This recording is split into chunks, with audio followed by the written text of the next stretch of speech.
More to the right, more to the right. Stop, stop. Perfect. Oh, welcome to the museum. We're just setting up our latest exhibit. It's a classic from Aegis Dynamics. This freedom fighter is in fact still serving in the UEE today. So join us as we examine one of the oldest ships in the UEE, the Aegis Dynamics Idris Frigate.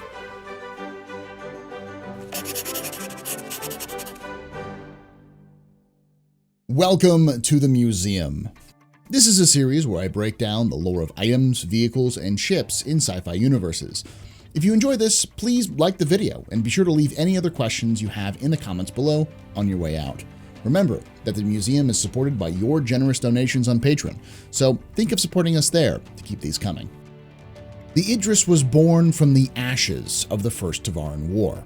Idris 4 was the site of one of the largest battles in that war. The planet was taken early in the conflict, and the human population fled to the hills.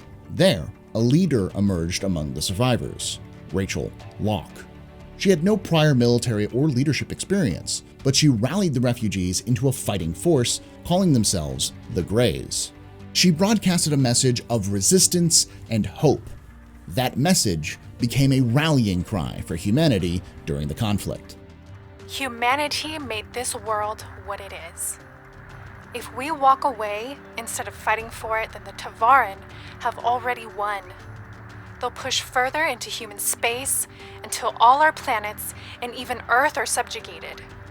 That's why we must make a stand here and now. Because if this front line falls, who knows how far they'll go. Rachel Locke, 2542.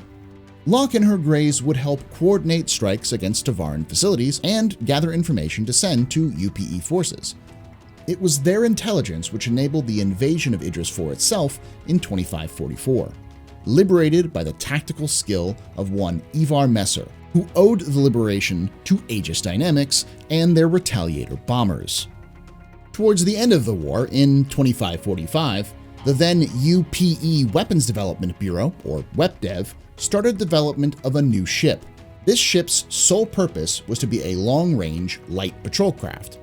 It was designed for the post-war future of humanity. They saw a need to keep the peace after the conflict. They imagined an 85-meter corvette that could dock a pair of light patrol fighters to its hull. The hope was by building this smaller ship, they could be built in greater numbers than the current ships of the line, seeing as the Navy was already stretched thin after this long conflict with the Tavarin. The ship was handed off to Aegis Dynamics through a no-bid contract, with a number of smaller components and support contracts going to smaller, now-defunct companies. Over 3 years, this small, nimble, easy-to-construct design would balloon and morph into the Idris Frigate. Between the first design and final product, Ivar Messer had risen through the ranks to become the UPE's final High General, and eventually form the United Empire of Earth, with him at the top. His close working relationship with Aegis gave him and his close associates access to this new corvette. These men and women were veterans of the First Tavarin War, and their input was eagerly taken by Aegis, who had a history of working with veterans as a means to help develop their craft.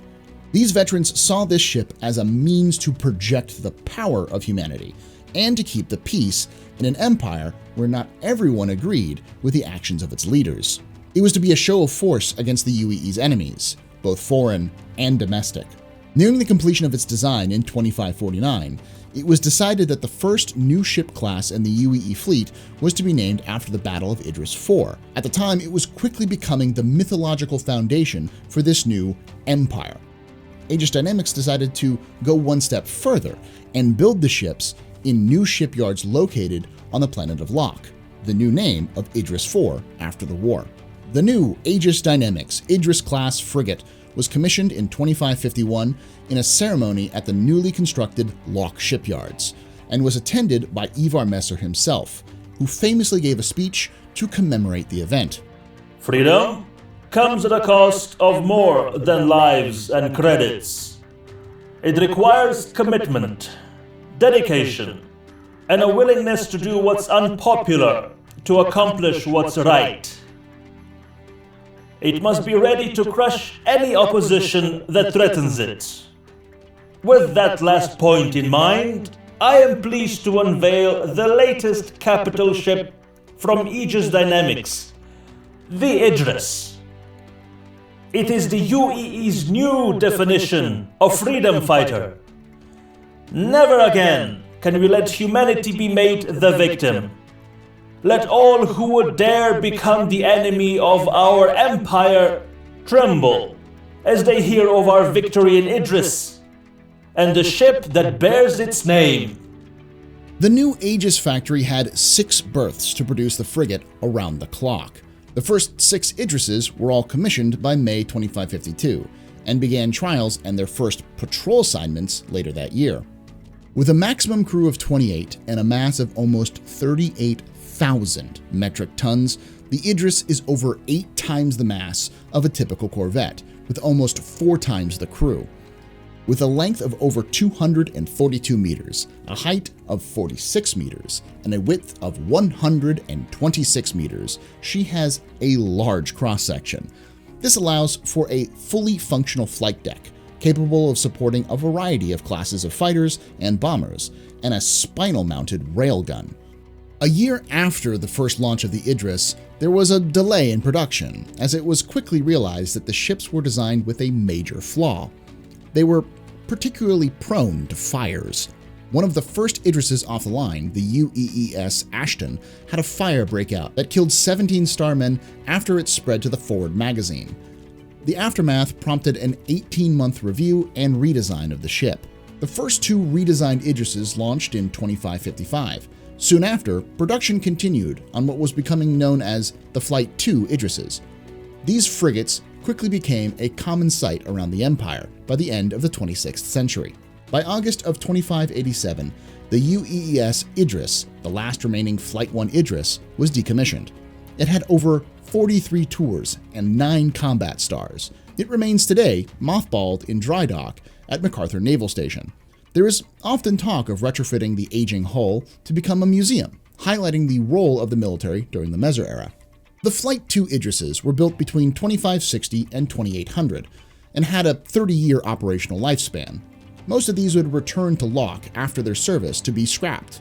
While the shipbreakers were forbidden from salvaging the ship's systems for reuse, they were still able to recycle about 35% of the scrapped ships towards production of new Idrises. This process continued until 2801. With the passage of the Surplus Act, passed by a post-Meser UEE, civilians were allowed to purchase demilitarized, but often still functional, spacecraft, up to and including destroyer-class vessels.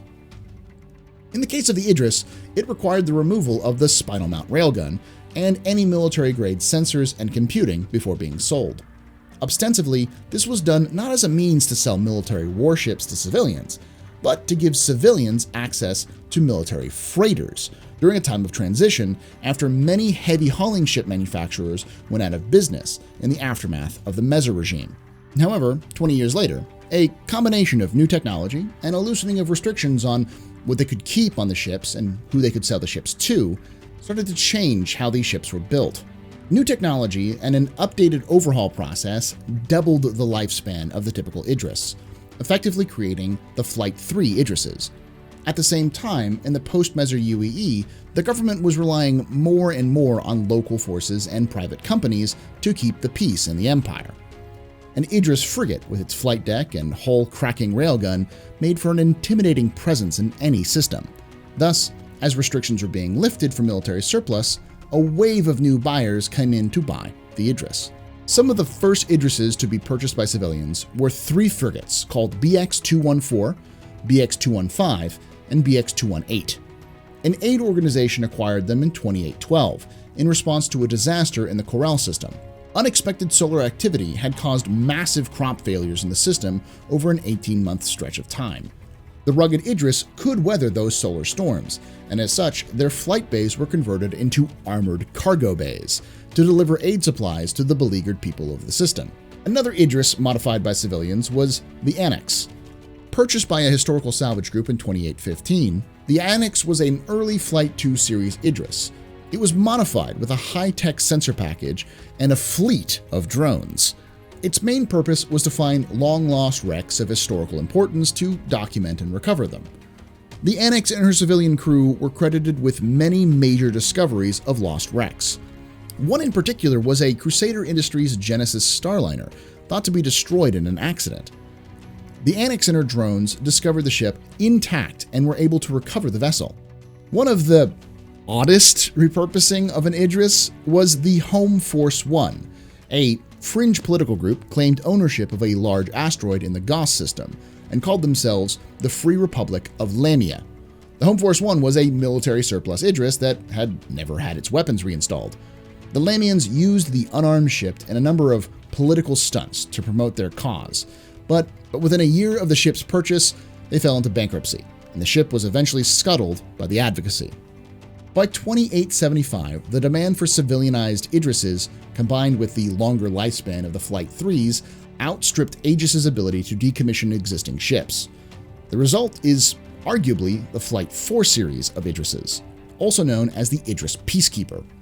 This series of Idrises were built with the sole purpose of selling to the civilian market. The Idris P, as it has become known, is identical to its military cousin, now known as the Idris M, save for the lacking of the primary railgun.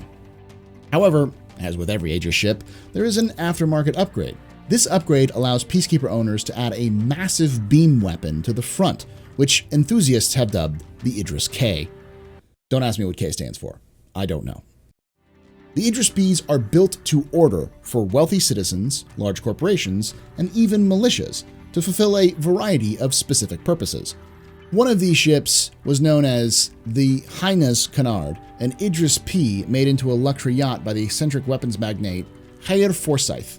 The businessman had become more reclusive and insulated over time, and on his 75th birthday, he sold all his terrestrial real estate and a significant portion of his weapons investments to buy and convert the Hainas Canard as his mobile home. The details of the ship's crew, or even its whereabouts, remain unknown even to this day.